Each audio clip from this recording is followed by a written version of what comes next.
அண்மை செய்தியை பார்த்துக் கொண்டிருக்கிறோம். எல்லை தாண்டி மீன்பிடித்ததாக 2 விசைப்படகுடன் தமிழக மீனவர்கள் 25 பேரை கைது செய்திருக்கிறது இலங்கை கடற்படை. இது தொடர்பான கூடுதல் விவரங்களோடு இணைகிறார் எமது செய்தியாளர் பிரபுராவ். வணக்கம் பிரபுராவ், உங்களிடம் இருக்கும் தகவல்களை சொல்லுங்க.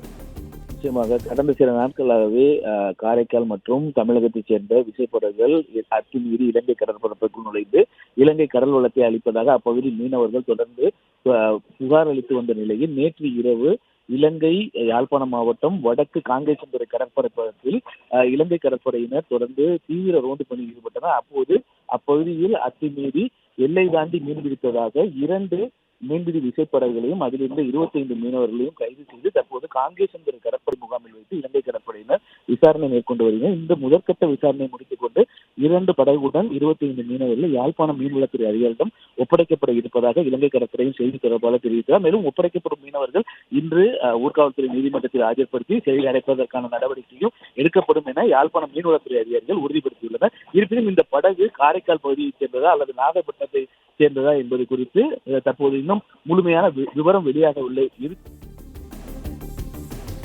நன்றி பிரபுராவ், உங்க தகவல்களுக்கு.